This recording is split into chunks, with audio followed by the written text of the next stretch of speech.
They say some moments haunt you forever. Not just in the quiet hours of the night when your mind won't shut off, but in the middle of the day, when you're sipping coffee, driving to work, or folding laundry. A single thought, a single memory, and suddenly, it's like you're back there again, reliving it, feeling it, drowning in it. It's been 2 years since the day, 2 years since everything changed. And no matter how much time passes, no matter how many times I tell myself I've moved on, there's still this ache in my chest. A weight I can't shake. Because some mistakes, some betrayals, they don't just go away. They carve themselves into you, leaving scars you can't see but feel every single day. Looking back, I should have seen the signs. They were right in front of me. The distance, the silence, the slow unraveling of something I once thought was unbreakable. It didn't happen all at once, it never does. It's always gradual, like a slow leak in a sinking boat. At first, you don't even notice it. And by the time you do, it's already too late. I remember the moment I realized I wasn't happy. Not the kind of realization that hits you like a slap to the face, but the kind that creeps in so slowly you almost don't notice. Like waking up one day and realizing you don't recognize your own life. I would lie next to my husband at night, staring at the ceiling, listening to the sound of his breathing, and wondering when we had become strangers. When had the laughter stopped? When had the conversations turned into nothing but routine exchanges about bills and schedules? I told myself it was normal. That this is what happens in marriage. The honeymoon phase fades, real life takes over, and love turns into something quieter. Something stable. But deep down, I knew better. Love isn't supposed to feel like loneliness. Love isn't supposed to make you feel invisible. But I felt it. Every single day. And then, he came along. At first, it was nothing. Just a casual friendship, harmless conversations, stolen moments that seemed innocent enough. But looking back, I see it so clearly now, how easily the lines blurred, how effortlessly I stepped closer and closer to the edge without even realizing it. Because that's the thing about betrayal. It doesn't always start with some grand, reckless decision. Sometimes, it starts with something as small as a smile, a lingering touch, a moment where, for the first time in a long time, you feel seen. I should have stopped it, but I didn't. And that's why I'm here now, telling this story. Because regret isn't just something you feel, it's something you carry. Every day, every hour, every minute. And maybe, just maybe, if I had known then what I know now, I would have made a different choice. If you love true stories of shocking infidelity, subscribe to Shocking Infidelity Cases for more real-life betrayals that will leave you speechless. And tell me in the comments, have you ever felt a love that turned into regret? I've been married for 8 years. 8 years of shared routines, morning coffees, laundry days, and quiet nights in front of the TV. 8 years of knowing exactly how he takes his eggs, which side of the bed he prefers, and the way he rubs his temples when he's stressed. 8 years of habits, traditions, and predictability. And yet, somewhere along the way, we stopped seeing each other. At first, it was just small things. Conversations that felt more like exchanges of information than moments of connection. Did you pay the electric bill? What time are you picking up the groceries? Don't forget the meeting with the contractor on Thursday. The kind of conversations you'd have with a roommate. A business partner. Not a lover. I'd reach for him at night, and he'd shift away, too tired, too preoccupied. I'd sit across from him at the dinner table, watching him scroll through his phone, nodding absently at whatever I was saying, barely even hearing me. And the worst part? I got used to it. I told myself this was normal.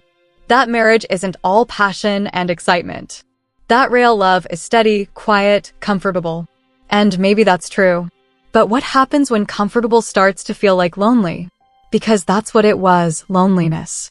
Not just the kind where you're physically alone, but the kind where you're lying next to someone, sharing a life with them, and yet, you feel like you don't exist. I tried to bring it up once. One night, as we lay in bed, our backs to each other, I whispered, "Do you ever feel like we're just going through the motions?" He sighed, turned over, and looked at me. "What do you mean?" I hesitated. "I don't know. Like, we're stuck. Like we don't really talk anymore." He exhaled, long and tired. It's just life, babe. Work, stress. It's a lot. Doesn't mean anything's wrong. And just like that, the conversation was over. Maybe he was right. Maybe this was just life. But why did it feel so empty? Then there was him. At first, he was just a friend. A familiar face I'd see at the gym, a coworker I'd chat with in passing, someone's spouse I had met at a barbecue once or twice. He wasn't a threat. He wasn't someone I looked at that way. Not at first. But life has a funny way of sneaking up on you. The first time I really noticed him was on one of those ordinary, forgettable afternoons. My husband had come home from work, barely acknowledging me, his mind elsewhere. I had asked about his day, and he had answered in one-word responses, distracted and uninterested. So I went to the store, needing an excuse to get out of the house. That's where I ran into him. He smiled when he saw me. Actually smiled. Not the forced, polite kind, but the kind that feels warm. Genuine. The kind that makes you feel seen. "Hey," he said, his voice easy, familiar. "Long day?" I laughed, shaking my head. "You have no idea." We stood there, between aisles of cereal boxes and canned goods, just talking. About nothing, about everything. And for the first time in a long time, I felt like someone was listening. It wasn't flirting. It wasn't inappropriate. But it was something. A tiny spark in a life that had started to feel cold. And once you notice the cold, it's hard to ignore it. After that, I started seeing him more often. At the gym. At the coffee shop. Random run-ins that didn't feel so random anymore. And every time, the conversations got a little longer. The smiles lingered a little more. I told myself it was innocent. That I was just enjoying the company, the attention. But deep down, I knew better. Because when your heart starts beating faster at the sound of someone's voice, when you find yourself checking your reflection before you run into them, when their name pops up on your phone and you feel a thrill instead of indifference. You know. You always know. And yet, I didn't stop. I told myself I could handle it. That I was in control. That this was just a friendship, nothing more. But looking back, I see it so clearly now. The way he looked at me just a little too long. The way I laughed just a little too easily around him. The way my husband barely noticed the way I had started dressing differently. The way I started staying out just a little later. There was a moment, one that still lingers in my mind. A small, fleeting thing, but God, it was everything. I was sitting across from him at a cafe, stirring my coffee, watching the way he traced patterns on the table with his fingers. He was telling a story, something funny, something light. But I wasn't really listening. I was just watching him. And then he looked up. Our eyes met. And I swear, just for a second, everything else faded. The cafe, the noise, the world. It was just us. And in that moment, I knew. I was in trouble. It happened on a night that was supposed to be ordinary. Just another dinner, another gathering, another evening of polite smiles and conversations that skimmed the surface of real connection. My husband and I had been invited to a small get-together, nothing extravagant, just a few close friends, some neighbors, the usual crowd. I almost didn't go. I had been tired, drained. Another night of playing the part of the devoted wife, of standing next to him and pretending that everything was fine when, deep down, I felt invisible. But something in me, maybe boredom, maybe restlessness, pushed me to get dressed, fix my hair, put on a dress that I hadn't worn in a long time. A dress that made me feel something I hadn't felt in a while. Beautiful. Seen. My husband barely noticed. He glanced up from his phone, nodded absent-mindedly. "You look nice," he muttered before returning to whatever was on his screen. No smile. No real appreciation. Just another empty compliment, given out of obligation. But when I arrived at the party, he noticed. I felt his eyes on me before I even saw him. A slow, measured glance that sent a warmth creeping up my neck. When I finally turned and met his gaze, there was something there, something unreadable, something dangerous. "Wow," he said softly, just for me to hear. "You look incredible." And just like that, something shifted. The air between us felt heavier, charged with something unspoken. A tension I had ignored, pretended wasn't real, but in that moment, under the soft glow of the patio lights, the distant hum of laughter and conversation around us, I felt it. The night went on like any other, but suddenly, everything felt different. I was aware of him in a way I hadn't been before. The way he moved through the room. The sound of his laughter. The occasional glance that lingered just a second too long. And then, the moment that changed everything. I was in the kitchen, refilling my drink, when I felt someone step behind me. Close. Too close. I don't think I've ever seen you in red before. His voice was low, smooth, just beside my ear. A shiver ran down my spine, and I hated how my body reacted, how my breath caught in my throat. I turned, forcing a small smile. I don't wear it often. You should. It wasn't what he said, it was how he said it. The quiet certainty. The way his eyes moved over me, slow, deliberate. I should have walked away. I should have. But I didn't. Instead, I stood there, holding his gaze, the weight of something unspoken pressing between us. Then, the brush of fingers against my wrist, so subtle, so fleeting, it could have been an accident. But it wasn't. And I knew it. My pulse quickened. I swallowed hard, my mind screaming at me to step back, to break the moment before it became something more. But I didn't move. Neither did he.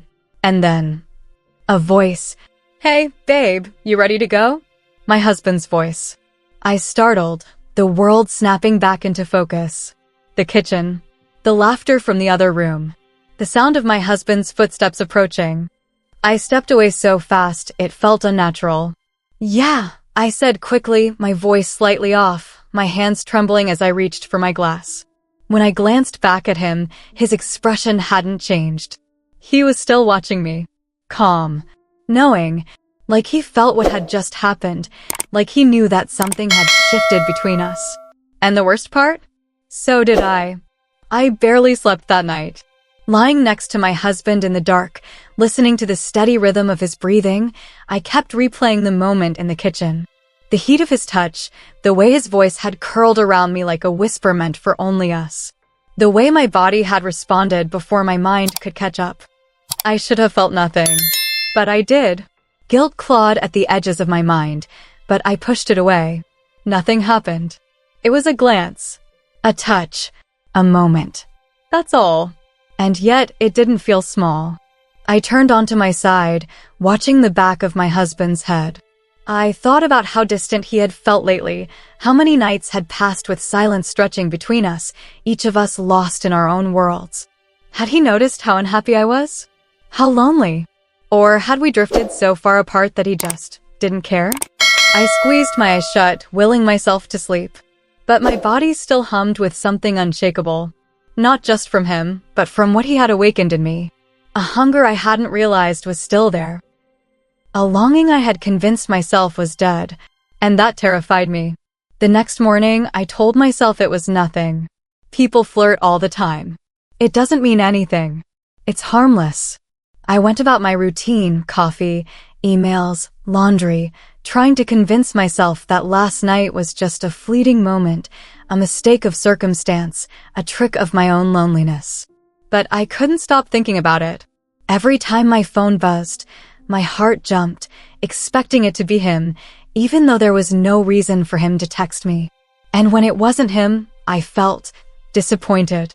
Disappointed. I hated myself for that. I hated how alive I had felt in those few stolen seconds with him, how something inside me had woken up after lying dormant for so long. But wasn't that normal? Didn't everyone want to feel something? It wasn't about him, I told myself. It was about what he represented. A reminder that I was still wanted, still seen, still desirable. Because my husband, God, I couldn't even remember the last time he had touched me with want. I told myself it wasn't my fault. I had tried. I had reached for him, started conversations, asked for date nights. But he was always tired, always busy, always too distracted to notice me wilting right in front of him. So was it really so wrong to enjoy a little attention? A little harmless attention? I kept telling myself I wouldn't see him again, that I would keep my distance. But deep down, I knew that was a lie. Because when something makes you feel good, when something fills an empty space inside you, how do you walk away from that? I didn't reach out to him. I didn't have to. Because 2 days later, I ran into him again.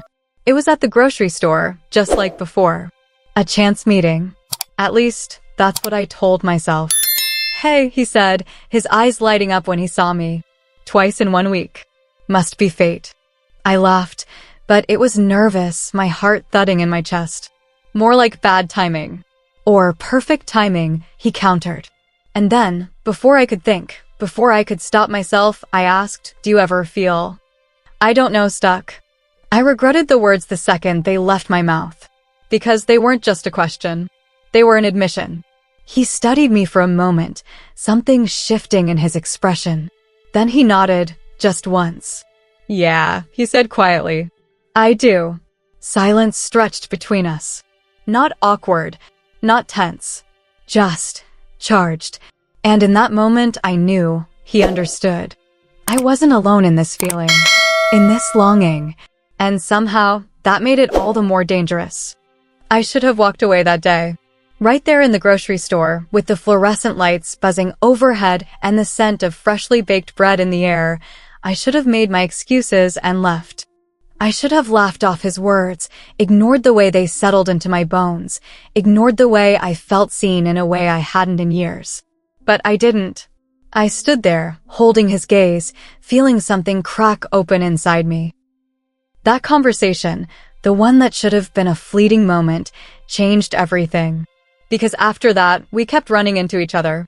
At first, it was innocent. Coincidental. Or at least, that's what I told myself. The gym, the coffee shop, even a gas station one evening when I was filling up my car. Each time, we'd lingered just a little longer, the conversation stretching past what was appropriate, past what could be considered harmless. Then the texts started. At first, they were casual. A joke about something we'd talked about. A funny meme. Hope you're having a good day. And each time my phone buzzed, I felt that same thrill, the quickened heartbeat, the rush of something I couldn't quite name. It was wrong. I knew it was wrong. But I responded anyway. Because in those messages, in those brief moments of stolen attention, I felt like me again. Not a wife. Not just a mother. Not someone who blended into the background of their own life. Just me. I started looking for reasons to see him. An extra trip to the store. A detour on my way home, knowing he might be at the coffee shop he always went to in the mornings. And he started doing the same. One afternoon, I was leaving the gym, exhausted and sweaty, when my phone buzzed. Him. Still there? I hesitated for half a second before replying. "Yeah, just finished." "Wait for me." A sharp pang of guilt twisted in my stomach. I should say no. I should go home. Instead, I typed back, "Okay." I told myself it was just a few minutes. Just two friends talking. But when he walked through the doors, his eyes found mine instantly, and I felt my breath hitch. He smiled. "Thanks for waiting." I nodded, my throat suddenly dry. We walked to my car together, the air thick with something unspoken. And then, just before I could open the door, he reached out, brushing a stray lock of hair from my face. It was innocent. Barely a touch. But my entire body went still. He let his fingers linger for just a second too long, his gaze locked onto mine, as if waiting. Testing. I swallowed hard. My pulse was racing, hammering in my ears. And then I did the only thing I could. I stepped back. "I should go," I whispered. His hand dropped. He nodded slowly, his expression unreadable. "Yeah, me too." I got into my car and drove away, my hands gripping the steering wheel so tightly my knuckles turned white. But the worst part? I didn't regret it. That night I lay in bed, staring at the ceiling, my husband snoring softly beside me. I thought about the way he had looked at me, the way my skin had burned under his touch. I had almost let something happen today, and instead of feeling relieved that I stopped it, all I could think about was how badly I wanted it. The next morning, I told myself I'd cut it off, that I'd stop responding, that I wouldn't see him anymore. But my resolve didn't even last a full day. Because that afternoon, my phone buzzed. Thinking about you. 2 simple words. But they shattered everything. I stared at the screen, my heart pounding so hard it felt like it might burst. I shouldn't respond. I should not respond. But my fingers moved before my brain could catch up. Me too. And just like that, the dam broke. The messages became more frequent, more personal. It wasn't just small talk anymore. It wasn't just jokes or harmless comments. It was real. He told me things he had never told anyone. I told him secrets I hadn't even admitted to myself. We started making excuses to see each other. Not full-on dates, nothing that obvious. Just opportunities. A morning coffee here, a quick lunch there. And every time, the tension grew thicker, the air more charged. The line between what we were and what we were becoming blurred more and more, until there was no line anymore. The moment I should have stopped everything, the moment I should have slammed the brakes before it was too late, came on a random Thursday afternoon. I was at the coffee shop, the same one where we always accidentally ran into each other. But this time, it wasn't an accident. This time, we had planned it. He was already sitting at a corner table when I walked in. His eyes lit up the moment he saw me. I shouldn't have gone, but I did. I slid into the chair across from him, my hands shaking slightly as I reached for my coffee. God, he said, shaking his head with a small smile. I missed you. A lump formed in my throat. I looked down, suddenly unable to meet his gaze. This was wrong. This was so wrong. And then, a voice. Hey, I didn't know you came here. I froze. My heart stopped. I turned slowly, my stomach twisting into knots. It was my husband's coworker. Someone who had been to our house. Someone who knew us. I forced a smile. Oh, hey.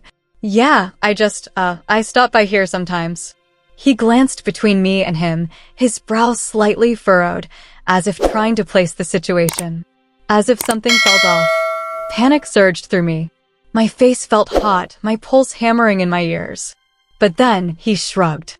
Nice seeing you, he said, giving a polite nod before walking toward the counter. I let out a breath I didn't realize I was holding. When I turned back to him, his jaw was clenched.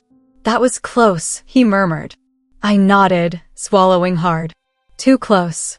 And yet, as I sat there, my hands still trembling from the rush of panic, I realized something horrifying. Even that close call, even almost getting caught, wasn't enough to make me stop. I wasn't walking away from this. I couldn't. That near miss should have been my wake-up call. It should have been the moment I put an end to everything before it spiraled completely out of control. But instead, it only made me reckless. Because something had shifted. I had spent so long convincing myself this was just innocent, that I wasn't doing anything wrong, but deep down, I knew better. I knew the moment I started hiding my phone. I knew the moment I started making excuses to leave the house at odd hours, rehearsing alibis in my head just in case. I knew the moment I started dressing differently, fixing my hair a little more, choosing perfume a little more carefully, feeling that electric rush whenever I knew I'd see him. I wasn't just walking toward the edge anymore. I was running. And that's how I found myself standing in front of a hotel room door late one evening, my hands trembling, my heart pounding so loudly I was sure the entire hallway could hear it. It had started with a message. A single line that should have sent me running in the opposite direction. I need to see you. Alone. I had stared at those words on my screen, my breath shallow, my hands cold. Everything inside me had screamed, don't do this. But I had already typed my reply before my conscience could catch up. Tell me where. And now, here I was, standing outside room 214 of a dimly lit hotel, my entire body vibrating with anticipation and fear. I hesitated for half a second longer. One last moment to turn around. To walk away before it was too late. But then, as if sensing my presence, the door opened. And there he was. His eyes swept over me, dark and unreadable, his expression a mix of relief and something deeper. Something hungrier. Come inside, he murmured. I didn't move. Because I knew this was the moment. The moment I would cross a line I could never uncross.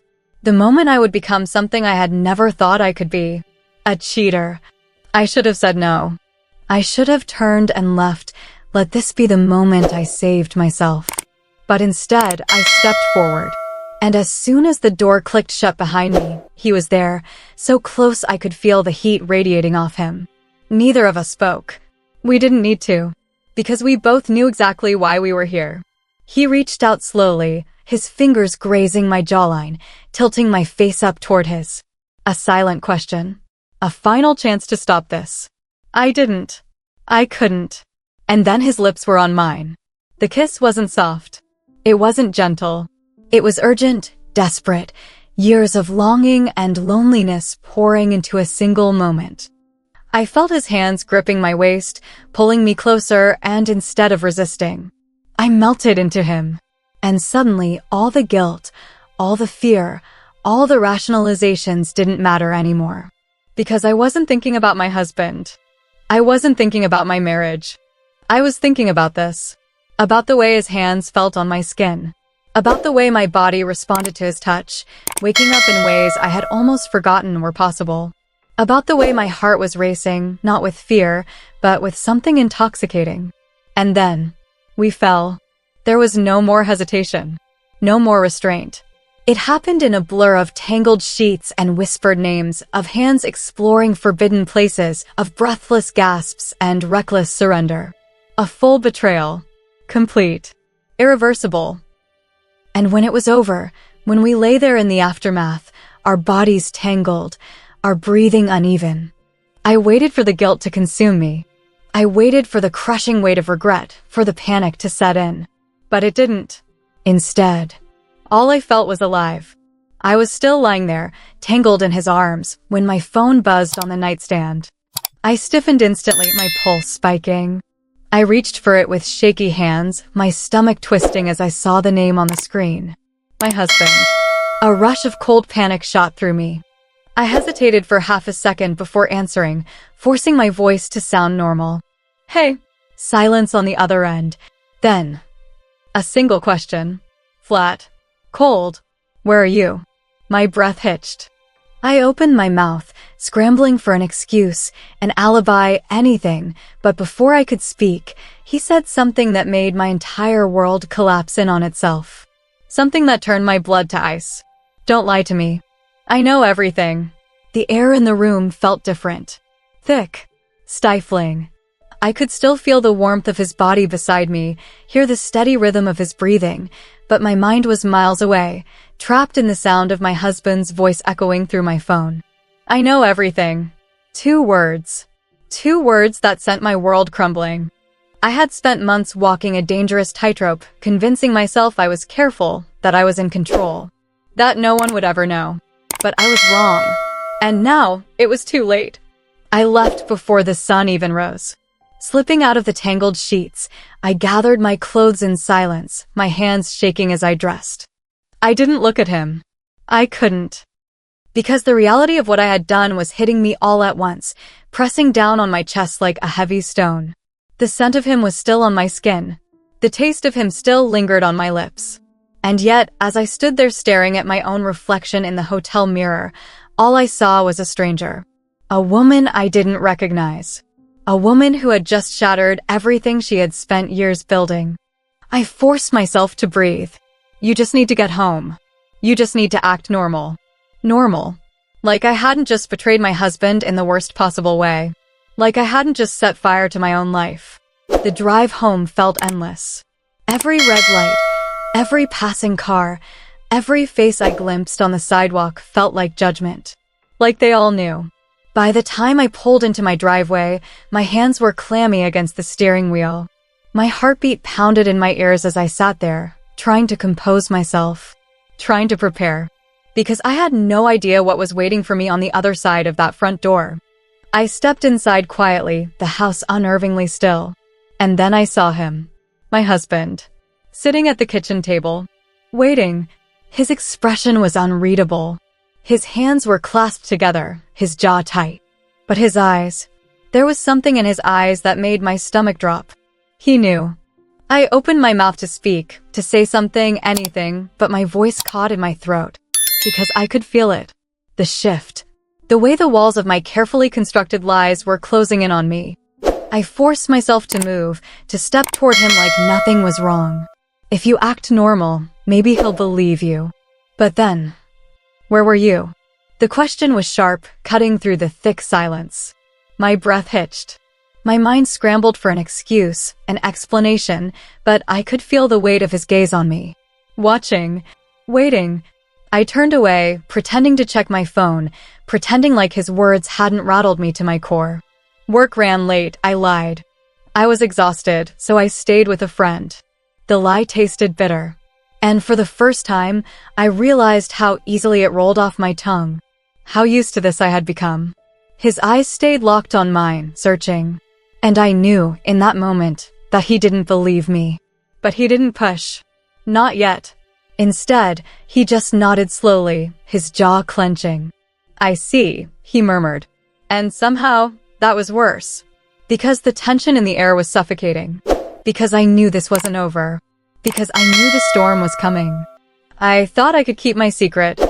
I thought if I just played my part well enough, if I kept smiling, if I kept pretending, maybe everything would go back to the way it was. But secrets have a way of unraveling, of slipping through the cracks when you least expect it. It started with the small things. The way my husband's touch lingered just a second longer, as if searching for something that was missing. The way his questions became more pointed, his tone a little too controlled, as if he was waiting for me to slip up. And then, the text. A single message that shattered my illusion of control. "You left your bracelet in my car. Thought you might want it back." My stomach dropped. I stared at the screen, my blood running cold. Because I wasn't alone. Because my husband was sitting right there. And because the message was still glowing on my unlocked phone screen. For a split second, I hesitated, frozen in sheer terror. Then I snatched the phone up, fumbling to lock it before he could see. But the shift in his expression told me everything. The suspicion. The knowing. I had just made my biggest mistake yet. I forced a smile, tucking my phone away like nothing had happened. But I could feel it. The ground crumbling beneath me. And I knew. It was only a matter of time before the truth came crashing down. That night, I barely spoke. I could feel his eyes on me as I moved through the house, as I cleaned up after dinner, as I climbed into bed beside him, my back turned, my breath shallow. And then, who is he? The question cut through the darkness. My entire body went rigid. I forced myself to stay still, to keep my breathing even. "I don't know what you're talking about," I whispered. Silence. A long, suffocating silence. And then, a quiet chuckle. Not amused, not angry, just tired. I saw the message. My blood ran ice cold. I turned my head slowly, my heart hammering against my ribs. He was watching me. Calm. Too calm. And that's when I knew. There was no lying my way out of this. He knew. And the confrontation had just begun. Silence stretched between us. The weight of it was unbearable. I could feel my pulse in my throat, my hands clenched into fists beneath the covers. My entire body was screaming at me to say something, do something, to deny, to deflect, to fight. But I couldn't, because the truth was staring me right in the face. I had been caught, and there was no taking it back. I sat up slowly, my throat dry, my mind spinning. I wanted to explain, to justify, to tell him that I had felt invisible, that I had felt unwanted. That for months, maybe even years, I had been drowning in a marriage that felt like a hollow shell of what it used to be. But what did that matter now? I had done something unforgivable, and no amount of loneliness could rewrite the reality of my choices. I inhaled shakily, forcing myself to meet his gaze. His eyes were unreadable, dark, not with anger, not yet, but with something else. Something that sent a sharp stab of guilt straight through me. Disappointment. I swallowed hard. I didn't mean. A bitter laugh. "You didn't mean to?" His voice was so quiet, yet it cut through me like a blade. I couldn't respond. Because what could I possibly say to that? I had meant to. Every text, every touch, every secret moment. I had chosen this. I had let myself fall into temptation, convincing myself it was harmless, telling myself that I deserved to feel wanted again, even if it meant betraying the man I had once promised forever to. And now I was sitting here, staring at the wreckage of my own making, wondering if it had ever really been worth it. That was the question echoing in my head. A question I didn't know how to answer, because in the moment, it had felt like it. The thrill, the passion, the feeling of being seen again. It had felt intoxicating, like waking up after years of feeling numb. But now all I felt was sick. Sick at the way he was looking at me. Sick at the thought of what I had thrown away. Sick at the realization that no amount of fleeting passion could ever outweigh the destruction I had just caused. I squeezed my eyes shut, my breath hitching. I could still feel his hands on me. The other man. I had spent so much time chasing the feeling of being wanted that I hadn't stopped to think about what I was losing in the process. And now I had lost it all. I looked at my husband. Really looked at him. And for the first time in years, I realized something that shattered me. I still loved him. It wasn't the same love we had in the beginning. Not the kind of love that burned hot and fast, that made you breathless and reckless and stupid. No, it was something else. Something quieter, deeper. Something I had ignored for so long that I had convinced myself it no longer existed. But it was there. And now, I might have just destroyed it beyond repair. Tears burned the back of my throat, but I refused to let them fall. Because what right did I have to cry? What right did I have to mourn something I had shattered with my own hands? I had spent so long thinking I was the one who had been abandoned. That I was the one who had been neglected. But the truth was, I had been so caught up in my own loneliness, so consumed by my own need to feel wanted, that I had never stopped to consider what he had been feeling. Maybe he had been hurting too. Maybe he had been struggling in his own way, watching the distance grow between us and not knowing how to fix it. And now, maybe he never would. Because I had taken that choice away from him. Because I had crossed a line that could never be uncrossed. And no matter how much I wished I could turn back time, I knew. I had no one to blame but myself. Loneliness is a dangerous thing. It creeps in quietly, slipping through the cracks of a life that once felt full. It whispers lies in your ear, telling you that you're forgotten, unwanted, invisible. And at first, you fight it. You tell yourself it's just a phase.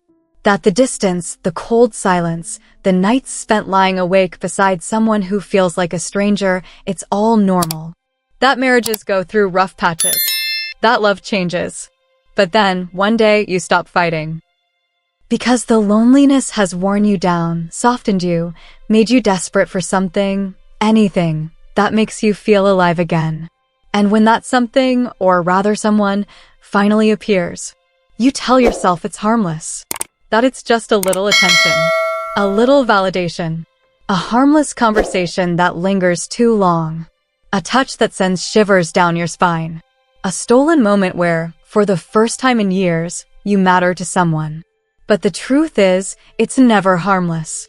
Because that's how it starts. Not with the betrayal itself, but with the justifications. I used to think I was a good person. A loyal wife. A devoted partner. Someone who believed in love, in commitment, in forever.